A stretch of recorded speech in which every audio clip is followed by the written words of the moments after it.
Sederet peristiwa dan kegiatan penting KPU Republik Indonesia sepanjang 2021 dirangkum dalam Kaleidoskop KPU Flash tahun 2021.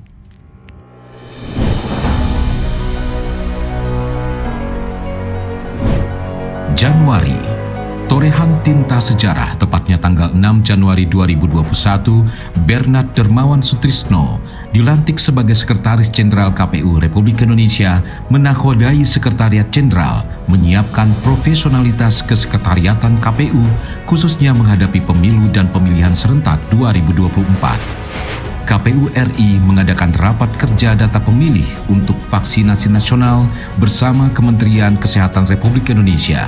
Menteri Kesehatan Budi Gunadi Sadikin mengakui daftar pemilih tetap atau DPT milik KPU unggul dan sangat membantu dalam mengintegrasikan data terkait program pandemi.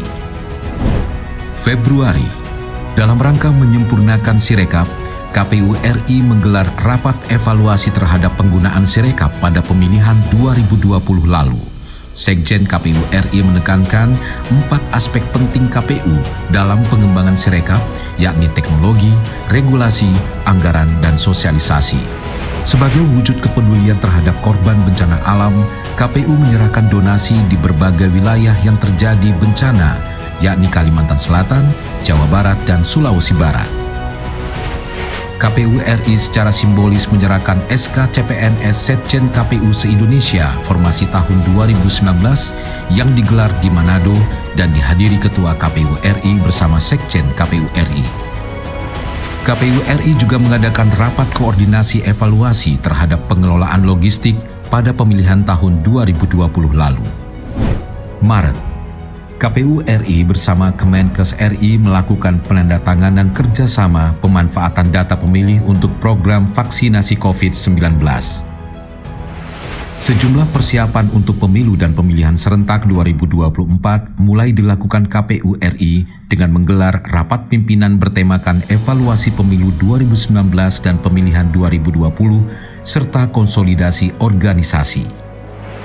Pembahasan alternatif pelaksanaan pemilu 2024 juga dibahas dalam rapat kerja dan rapat dengar pendapat atau RDP bersama DPR, Bawaslu, Kemendagri, dan DKPP. Selain itu, KPU RI melakukan rapat kerja bersama Dirjen Polpum Kementerian Dalam Negeri. Sekjen KPU RI Bernard Dermawan Sutrisno menekankan 6 hal penting, antara lain simulasi tahapan, pemutakhiran data pemilih, sumber daya manusia, sarana dan prasarana, anggaran, serta teknologi informasi. Sekjen KPU RI juga melakukan pengambilan sumpah janji bagi PNS Sekretariat Jenderal KPU dan menekankan 3 komponen dasar, yakni integritas, kompetensi, dan literasi. KPU RI turut berkontribusi membantu penanggulangan pandemi dengan menggelar vaksinasi COVID-19 bagi pimpinan dan pegawai di lingkungan KPU. April, pemungutan suara ulang PSU pasca putusan MK digelar di Kabupaten Mondama, Sekadau, Morowali Utara, Mandailing Natal, Labuhan Batu, Penukal Abab Lematang Ilir, Halmahera Utara, Labuhan Batu Selatan, Indragiri Hulu, Rokan Hulu, dan Kota Banjarmasin. KPU menandatangani kerjasama dengan Kemenkop UKM terkait dukungan data pemilih dalam program pemulihan ekonomi nasional. Mei, pemungutan suara ulang PSU juga digelar di Provinsi dan Kabupaten Yalimo. KPU RI melaksanakan rapat koordinasi kehumasan atau Bakohumas bersama KPU Provinsi seluruh Indonesia. Ketua dan Sekretaris Jenderal KPU Republik Indonesia juga memberikan pengarahan umum pada apel pagi bagi pejabat dan pegawai KPU RI. Juni, KPU RI menjalin kerjasama dengan Badan Cyber dan Sandi Negara menyangkut keamanan data dan maskapai Garuda Indonesia terkait distribusi logistik. Pemungutan suara ulang atau PSU juga digelar di Kalimantan Selatan dan PSU kedua di Labuhan Batu. Atas kerja keras KPU RI, akhirnya meraih opini wajar tanpa pengecualian atau WTP dari Badan Pemeriksa Keuangan. Juli, PSU juga kembali digelar di 3 wilayah, Kabupaten Saburai Jua, Nabire, dan Bovendigul. Sekjen KPU RI melantik 13 pejabat pimpinan tinggi Pratama, meliputi 6 kepala biro dan 2 inspektur wilayah di Setjen KPU RI, serta sekretaris KPU Provinsi Lampung, Banten, Gorontalo, NTT, dan Aceh. Agustus, KPU RI juga menggelar upacara memperingati Hari Ulang Tahun ke-76 Republik Indonesia. Seluruh pimpinan KPU RI hadir merayakan Hari Kemerdekaan dengan memakai pakaian adat tanah air. Untuk meningkatkan partisipasi masyarakat pada pemilu dan pemilihan, KPU RI meluncurkan Desa Peduli Pemilu dan Pemilihan. September, melanjutkan upaya mendukung penanggulangan COVID-19, KPU RI mengadakan kembali vaksinasi COVID-19 secara luas menjangkau masyarakat umum, tak hanya untuk pegawai KPU Republik Indonesia. Sebagai upaya mencegah praktik korupsi, KPU menggelar bimbingan teknis anti korupsi bekerjasama dengan KPK. BIMTEK ini diikuti seluruh jajaran KPU RI, KPU Provinsi maupun KPU Kabupaten Kota se-Indonesia. KPU juga menjalankan amanat undang-undang dengan menyerahkan data hasil perolehan suara pemilu 2019 kepada stakeholder terkait.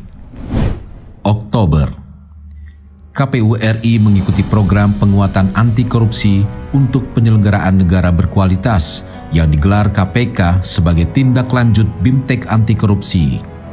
Selain penguatan anti korupsi, sebagai upaya penguatan PPID dan kehumasan, KPU mengadakan rapat koordinasi PPID dan workshop kehumasan KPU seluruh Indonesia. Tak hanya itu, KPU memberikan apresiasi penganugerahan kehumasan KPU tahun 2021 kepada satuan kerja KPU di daerah.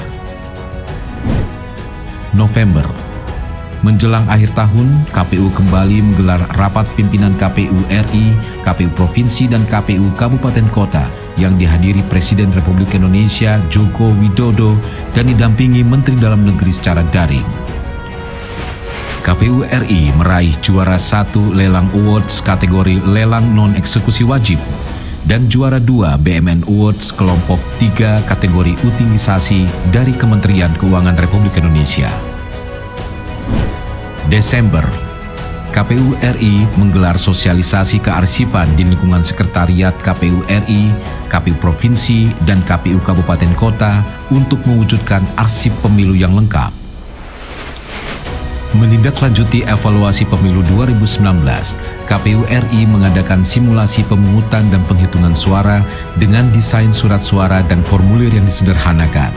Sepanjang 2021, simulasi digelar di 3 wilayah yaitu Manado, Bali, dan Medan. KPU RI kembali menoreh prestasi di akhir tahun, mendapatkan penghargaan terbaik 1 JDIHN dari Kementerian Hukum dan HAM Republik Indonesia. Menutup serangkaian kegiatan sepanjang 2021, KPU menggelar refleksi akhir tahun dengan mengundang berbagai narasumber. Pada kesempatan refleksi ini, KPU RI juga melakukan perjanjian kerjasama dengan Kementerian Dalam Negeri, penyerahan sertifikat ISO 27001-2013, dan meluncurkan program baru podcast KPU RI.